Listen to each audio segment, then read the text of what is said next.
तर नमस्कार मित्रांनो, पुन्हा एकदा नवीन एका व्हिडिओमध्ये तुमचं स्वागत आहे. मित्रांनो, शेतकऱ्यांसाठी एक महत्त्वाची अपडेट घेऊन आलेलो आहे दुष्काळी अनुदानाबद्दल. मित्रांनो, अखेर खरीप हंगाम 2023 मधील दुष्काळी अनुदान जे वाटप करण्याचे प्रोसेस बाकी होती ती आता सुरू करण्यात आलेली आहे. म्हणजे आता मित्रांनो, खरीप हंगाम 2023 मधील दुष्काळी अनुदान वाटपास सुरुवात करण्यात आलेली आहे. आता मित्रांनो, याबद्दल आपण आधीसुद्धा माहिती बघितलेली होती GRच्या माध्यमातून, ज्यामध्ये 40 तालुके पात्र करण्यात आल्याची माहिती देण्यात आलेली होती. 29 फेब्रुवारीचा हा GR होता. परंतु मित्रांनो, त्यावेळी हे अनुदान वाटपास सुरुवात नव्हती झालेली. आता मित्रांनो, या अनुदानाला वाटप करण्यास सुरुवात करण्यात आलेली आहे. आता मित्रांनो, यामध्ये बऱ्याच साऱ्या शेतकऱ्यांमध्ये कन्फ्युजन आहे की नेमकं यामध्ये कोणते शेतकरी पात्र करण्यात आलेले आहे. आता मित्रांनो, काय झालेलं होतं की जे 15 जिल्ह्यांची निवड करण्यात आलेली त्यामध्ये सुद्धा मित्रांनो प्रत्येक जिल्ह्यातील प्रत्येक तालुक्याला इथं पात्र करण्यात नाही आलेले, कारण की मोजके 40 तालुके इथे पात्र करण्यात आलेले आहेत. आता नेमकं ते 40 तालुके कोणते, त्यामध्ये मित्रांनो जे तालुका असणार आहे, म्हणजे समजा की तुमचा जरी तालुका इथे पात्र करण्यात आलेला आहे, म्हणजे त्या तालुक्यातील सर्व शेतकरी इथे पात्र करण्यात नाही आलेले. त्याचं कारण आहे मित्रांनो की काही सारे तालुके असे होते, म्हणजे बरेच सारे असे तालुके होते की जे दुसऱ्या कुठल्या अनुदानासाठी पात्र करण्यात आलेले होते. मग जे निविष्ट अनुदान असतं मित्रांनो, एका वर्षासाठी एकदाच दिलं जातं आहे. जर तुम्हाला याआधी समजून चला की अतिवृष्टीच्या अनुदानामध्ये तुम्हाला पैसे मिळालेले असतील तर मग तुम्ही दुष्काळी अनुदानासाठी पात्र नाही ठरणार आहे. तर मग अशा प्रकारचे काही कारणं आहेत ज्यामुळे मित्रांनो फक्त 40 तालुके इथे पात्र करण्यात आलेले आहेत. आणि त्यामध्ये सुद्धा मित्रांनो काही शेतकरीच पात्र करण्यात आलेले आहेत. असं नाही आहे की त्या तालुक्यातील सुद्धा सर्व शेतकरी पात्र करण्यात आलेले आहेत. तर त्यामध्ये मित्रांनो तुमचा नंबर लागलेला असेल की नाही हे तुम्हाला आता या व्हिडिओच्या माध्यमातून समजणार आहे. जर तुम्ही संपूर्ण व्हिडिओ बघितला तर मी सविस्तर माहिती इथे देणार आहे. आणि कोणते 40 तालुके आहेत, कोणते 15 हे जिल्हे आहेत ते मी तुम्हाला इथे सांगणार आहे. म्हणजे कोणत्या जिल्ह्यातील कोणते तालुके पात्र करण्यात आलेले आहेत, किती शेतकरी इथं पात्र करण्यात आले आहेत, ही संपूर्णच माहिती मी तुम्हाला सांगणार आहे. आणि मित्रांनो, जे आता हे अनुदान वाटपास सुरुवात करण्यात आलेली त्यासाठी नेमकं तुम्हाला काय करायचं आहे. असं नाही आहे की अनुदानाची वाटपास सुरुवात झालेली आहे तर आता तुम्ही हे म्हणणार की यार आता आमच्या खात्यावरती डायरेक्ट पैसे येणार, तसं नाही आहे. त्यासाठी सुद्धा तुम्हाला काही करायला लागणार आहे, ते आपण समजून घेणार आहोत. तर छोटीशी व्हिडिओ शेवटपर्यंत नक्की पहा. तर चला मग व्हिडिओला सुरू करूया.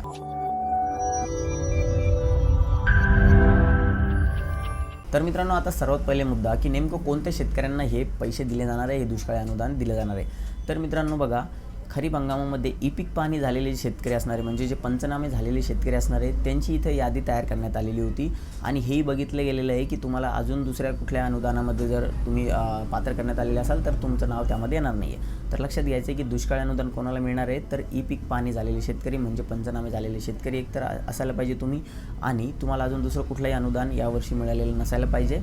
आणि दुसरं हे की तुमची जी शेती आहे ती बागायत नसायला पाहिजे, म्हणजे जिरायत असायला पाहिजे. जिरायत म्हणजे काय नेमकं मित्रांनो, की तुमच्याकडे पीक सिंचनासाठी कुठलाही स्रोत अवेलेबल नसायला पाहिजे, म्हणजे उपलब्ध नसायला पाहिजे. जसं की मित्रांनो विहीर, बोर किंवा तुमच्याजवळ पाटाचं पाणी किंवा तुमची पाईपलाईन असेल, तर या गोष्टी तुमच्याकडे नसायला पाहिजे. जर ह्या नसतील म्हणजे तुम्ही फक्त जर पावसाच्या जे पाऊस पडतो त्यावर जर तुम्ही फक्त अवलंबून असेल, म्हणजे पावसाच्या पाण्यावर जर तुम्ही अवलंबून असाल, तर अशा प्रकारचे शेतकरी इथे पात्र करण्यात आलेले आहेत. आणि तुम्ही पात्र आहेत का नाही हे तुम्हाला कसं कळणार आहे, तर तुम्हाला काय करायचं आहे, आता सध्या हे यादी जिल्हाधिकारी लॉग इनला आहेत आणि लवकरच मित्रांनो या ग्रामसेवक तलाट्यांकडे या यादी येणार आहेत. आणि तुम्ही काय करायचं आहे, मग तुमच्या तलाट्याला किंवा ग्रामसेवकला भेटायचं आहे, तर त्यांच्याकडे ती यादी आलेली असेल तर त्या यादीमध्ये जर तुमचं नाव असेल तर तुम्हाला एक विशिष्ट नंबर दिला जाईल KYC करण्यासाठी.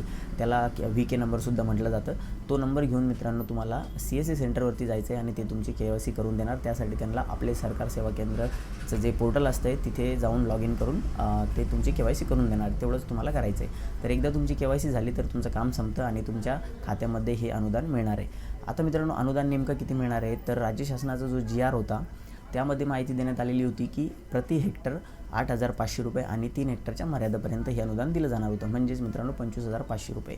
आणि यामध्ये राज्य शासनाकडून माहिती देण्यात आलेली आहे की वाढीव अनुदान दिलं जाणार आहे आणि ते असणार आहे मित्रांनो 13,500 रुपये, म्हणजे प्रति शेतकरी 40,000 रुपये अनुदान देण्याची इथं माहिती देण्यात आलेली आहे. परंतु हे नेमकं अजून मिळालेलं नाही आहे. तर जर जोपर्यंत आपल्याला हे 40,000 रुपये अनुदान मिळत नाही तोपर्यंत आपण 8,500च पकडून चालणार आहे. ठीक आहे. तर तुम्हाला नेमकं किती अनुदान मिळालं हेही मला कमेंट बॉक्समध्ये सांगा. जर तुमच्या जिल्ह्यासाठी, तुमच्या तालुक्यासाठी जर हे पात्र होते तुम्ही जर यामध्ये आणि तुम्हाला जर मिळालं असेल तर कमेंट बॉक्समध्ये नक्की सांगा की तुम्हाला किती मिळालं आहे, प्रति हेक्टर किती मिळालं आहे आणि पूर्ण अनुदान किती मिळालेलं आहे. आता मित्रांनो, बऱ्याचशा शेतकऱ्यांची विचारणा असते की आमचा तालुका आहे का, आमचा जिल्हा आहे का यामध्ये पात्र करण्यात आलेलं आहे का.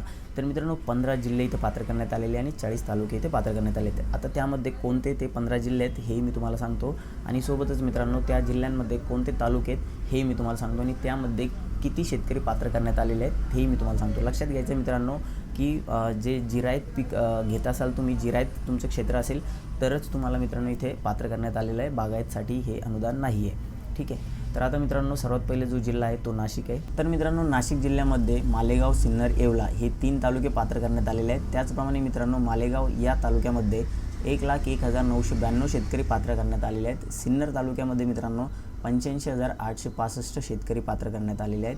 त्याचप्रमाणे मित्रांनो येवला, नाशिकमधील येवला तालुक्यासाठी 63,898 शेतकरी पात्र करण्यात आलेले आहेत। त्याचप्रमाणे मित्रांनो पुढील जिल्हा आहे धुळे। धुळेमध्ये मित्रांनो शिंदखेड तालुक्याला पात्र करण्यात आलेलं आहे आणि त्यामध्ये मित्रांनो 37,492 शेतकरी पात्र करण्यात आलेले आहेत। पुढचा जिल्हा आहे मित्रांनो नंदुरबार। नंदुरबारमध्ये मित्रांनो नंदुरबार तालुका पात्र करण्यात आलेला आहे।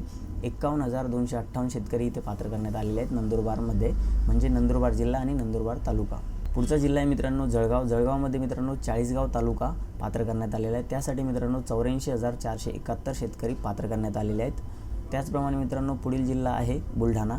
बुलढाण्यामध्ये मित्रांनो बुलढाणा तालुका प्लस लोणार तालुका हे 2 तालुके पात्र करण्यात आलेले आहेत। तर मित्रांनो बुलढाणा या तालुक्यामध्ये 55,844 शेतकरी पात्र करण्यात आलेले आहेत आणि त्याचप्रमाणे मित्रांनो लोणार या तालुक्यामध्ये 70,084 शेतकरी पात्र करण्यात आलेले आहेत। तर पुढचा जिल्हा आहे मित्रांनो छत्रपती संभाजीनगर। छत्रपती संभाजीनगरमध्ये मित्रांनो संभाजीनगर तालुका म्हणजे छत्रपती संभाजीनगर तालुका आणि सोयगाव तालुका हे 2 तालुके पात्र करण्यात आलेले आहेत।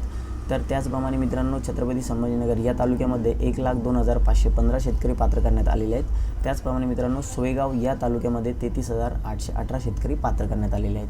पुढचा जिल्हा मित्रांनो जालना। जालन्यामध्ये मित्रांनो जास्त तालुके इथे पात्र करण्यात आलेले होते, भोकरदन, जालना, बदनापूर, अंबड आणि मंठा। तर मित्रांनो एक एक आपण बघूया। भोकरदन या तालुक्यामध्ये मित्रांनो 1,09,680 शेतकरी पात्र करण्यात आलेले होते। त्याचप्रमाणे मित्रांनो जालना तालुक्यामध्ये 91,452 शेतकरी पात्र करण्यात आलेले होते। त्याचप्रमाणे मित्रांनो बदनापूर या तालुक्यामध्ये 49,510 शेतकरी पात्र करण्यात आलेले आहेत। अंबड तालुक्यामध्ये मित्रांनो 97,728 शेतकरी पात्र करण्यात आलेले आहेत। मंठा या तालुक्यामध्ये मित्रांनो 58,848 शेतकरी पात्र करण्यात आलेले आहेत। पुढील जिल्हा मित्रांनो बीड। बीडमध्ये वडवणी, धारूर आणि अंबाजोगाई हे 3 तालुके पात्र करण्यात आलेले आहेत। तर त्याचप्रमाणे मित्रांनो वडवणी या तालुक्यामध्ये 33,529 शेतकरी पात्र करण्यात आलेले आहेत। त्याचप्रमाणे धारूर या तालुक्यामध्ये 43,304 शेतकरी पात्र करण्यात आलेले आहेत आणि अंबाजोगाई या तालुक्यामध्ये 72,170 शेतकरी पात्र करण्यात आलेले आहेत बीड जिल्ह्यामध्ये।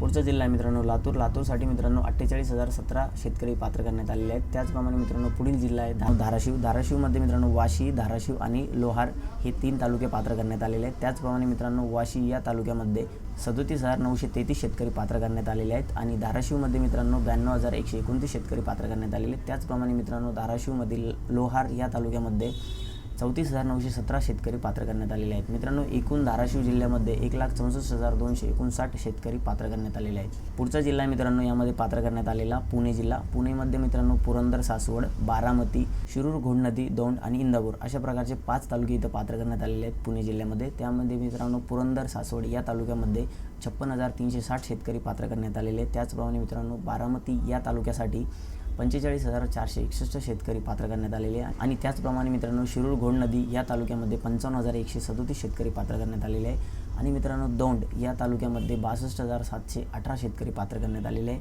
आणि त्याचप्रमाणे मित्रांनो इंदापूर या तालुक्यामध्ये 29,778 शेतकरी पात्र करण्यात आलेले आहे। पुढचा जिल्हा आहे मित्रांनो सोलापूर। सोलापूरमध्ये मित्रांनो बार्शी, माळशिरस, सांगोला, करमाळा आणि माढा याप्रमाणे 5 तालुके पात्र करण्यात आलेले आहेत। तर मित्रांनो बार्शी या तालुक्यासाठी 41,963 शेतकरी पात्र करण्यात आलेले आहेत। माळशिरस या तालुक्यासाठी मित्रांनो 1,23,980 शेतकरी पात्र करण्यात आलेले आहेत।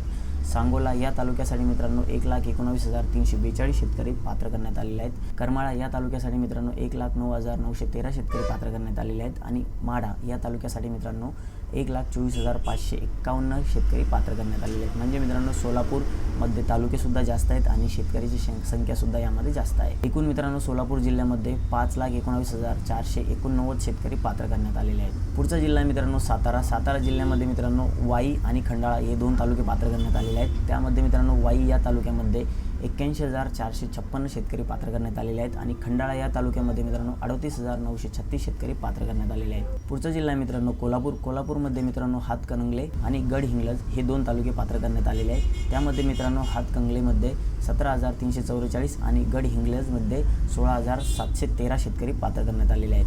पुढचा आणि शेवटचा जिल्हा आहे मित्रांनो सांगली। सांगलीमध्ये मित्रांनो 4 तालुके पात्र करण्यात आलेले आहेत। ते पुढील प्रमाणे शिराळा, कडेगाव, खानापूर, विटा आणि मिरज हे 4 तालुके या सांगली जिल्ह्यामध्ये पात्र करण्यात आलेले आहेत. तर मित्रांनो, शिराळा या तालुक्यामध्ये 35,227 शेतकरी पात्र करण्यात आलेले आहेत. कडेगाव या तालुक्यामध्ये मित्रांनो 17,021 शेतकरी पात्र करण्यात आलेले आहेत. त्याचप्रमाणे मित्रांनो, खानापूर विटा या तालुक्यामध्ये 14,455 शेतकरी पात्र करण्यात आलेले आहेत आणि मिरज या तालुक्यामध्ये मित्रांनो 9,437 शेतकरी पात्र करण्यात आलेले आहेत. तर असं मित्रांनो, हे एकूण 24 लाख शेतकऱ्यांसाठी अनुदान दिलं जाणार आहे, जे की 2,443 कोटी रुपये असणार आहे. तर ही दिलेली माहिती मित्रांनो तो आपल्याला आवडली असेल तर आपल्या चॅनलवरती पहिल्यांदा आलेला असाल तर मित्रांनो चॅनल नक्की सबस्क्राईब करा आणि भेटूया मित्रांनो नवीन माहितीसह नवीन व्हिडिओमध्ये. तोपर्यंत धन्यवाद.